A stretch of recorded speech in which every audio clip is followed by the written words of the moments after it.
Shahabad dairy में एक लड़की की हत्या कर दी गई जिसकी उम्र महज 16 साल थी और इसमें एक के बाद एक कई किरदारों का नाम आ रहा है। एक किरदार है नाम झबरू उर्फ अजय, या कह लीजिए अजय उर्फ झबरू। लोग ये कह रहे हैं, मेरी कुछ नाबालिग बच्चों से बात हुई, उनका चेहरा हम नहीं दिखा सकते। उनका ये कहना है कि झबरू की मुलाकात 10 दिन पहले उस लड़की से हुई थी। 10 दिन पहले से वो नहीं हुई है। वो मेरे पास 27 तारीख को आई थी। उसने बोला कि भैया ऐसी ऐसी बात है, एक लड़का मेरे को टॉर्चर कर रहा है और धमकी दे रहा है, बदमाश हूँ मैं, ये हूँ वो हूँ। तो हम उससे आए थे और मिले थे। उससे ओनली मैंने यही बोला था कि भाई लड़की को तुम क्यों टॉर्चर कर रहे हो, बात खत्म करो यहीं पर ही। इतनी बात करने के बाद हम वहाँ से आ गए थे। तो फिर अगले दिन उसका मर्डर ही करा उसने, यही बात थी। हाँ, जब उसका मर्डर हुआ, उसकी जान गई, उससे पहले आखिरी बार आपकी बातचीत उस लड़की से कब हुई थी? आखिरी बार सर कोई बातचीत, मेरी कॉल वगैरह पे कोई बात नहीं हुई। वो फेस टू फेस आके मिली थी। 27 तारीख को आपकी बातचीत हुई थी? हाँ जी। कुछ करीबी लोग हैं लड़की के और जो साहिल था जिसने हत्या की, उन दोनों करीबी, उनका ये कहना है कि झबरू और साथ में एक लड़की जिसका नाम बताया जा रहा है, दोनों मिलकर धमकाने के लिए साहिल के पास पहुंचे। धमकाया किसी को नहीं। अब देखो ऐसे फंसाने के लिए तो दुनिया बातें बनाती है कि हम मर रहे हैं तो इसको भी मरवाएं। ठीक है, ये तो दिल्ली की रिवाज है। एक मर रहा है तो दूसरे को लेके डूबे हम।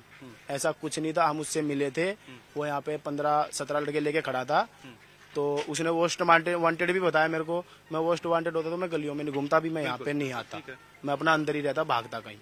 ठीक है, मैं अपना काम धंधे वाला आदमी, अपना काम धंधे से ध्यान रखता हूँ बस। साहिल से पहले कभी आपकी बातचीत थी, परिचय था? पहले कभी बातचीत नहीं थी, बाकी यहीं पर ही घूमते रहते थे, मिलते थे बस।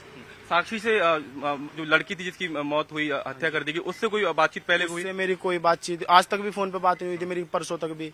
तो वो 27 तारीख को फेस टू फेस ही मिली थी। 27 मई? हाँ जी। तो फिर उसके बाद 28 तारीख को उसका मर्डर ही कर दिया उन्होंने। अब कैसे किया कैसे नहीं किया, अब ये तो देखो क्या जाने। अच्छा, जब लड़की आपके पास आई तो बहुत घबराई हुई थी, क्या उसका हाव भाव कैसे थे? क्योंकि आपकी उससे मुलाकात हुई है। बैठी हुई थी मेरे पास, आके बैठी थी। तो उसने मेरे को पूरा एकदम आराम से बैठ के रिलैक्स होके बताया था कि भैया ऐसी ऐसी बात है और एक लड़का मेरे को टॉर्चर कर रहा है। मगर भाई कोई बात नहीं, चलो कोई बात नहीं, चलते हैं। तो वो लड़का यहाँ पे खड़ा था तो हम आए थे, हम 3 ही आए थे। अगर जो हम मारने धमकाने उसको आते तो मैं भी उसकी तरह गैंग लेके आता। ठीक है, वो दोनों लड़की थी मेरे साथ और मैं था बस। और जो लड़की आपसे मिलने पहुंची, वो किसी के थ्रू आपसे मिलने पहुंची या क्या, उसका परिचय आपसे कैसे हुआ? भावना और वो लड़की आई थी। भावना मृतका को आपके पास लेकर पहुंची थी? हाँ, भावना मेरे साथ की लड़की है। ये बात पूरी तरीके से गलत है कि आपने और भावना ने मिलकर एक दिन पहले साहिल के ऊपर कट्टा ताना, कोई बंदूक उसको धमकाने की कोशिश करी? कट्टा बंदूक होती तो सर ये बताओ ना, मैं यहाँ होता क्या? अब उसके पास चाकू था तो उसने चाकू उस लड़की को मार दिया। मेरे पास कट्टा बंदूक होती तो मैं भी मार सकता था उसको वहीं। ये तो बात है, धमकाता क्यों मैं? और धमकाया तो सर है भी नहीं, उसको कोई बात ही नहीं हुई ऐसी कुछ। ये सब तो साहिल ने क्यों मारा, लड़की को मारा क्यों आपने? क्योंकि उस लड़की से भी बात की है और आपने साहिल को भी समझाने की कोशिश की। साहिल को गलत लगा हुआ उस लड़की के और मेरे बारे में कि कुछ गलत मैटर चल रहा हो सके। ये गलत फहमी उसको हुई होगी क्योंकि उसने आते ही मेरे को भाई ही बोला था और मैं उसकी मदद ही करना था। पर जो किसी की मदद करना गुनाह है तो आगे से नहीं करेंगे। आपने साहिल को समझाने की कोशिश करी? क्योंकि ये बताया करी थी कि भाई देखो, इसको लड़की को टॉर्चर मत करो, इसका पीछा छोड़ दो, अपना बात खत्म करो बस। उसके साथ 15-17 लड़के और भी थे, उन्होंने भी कुछ नहीं कहा, साहिल ने भी वहाँ पे कुछ नहीं कहा।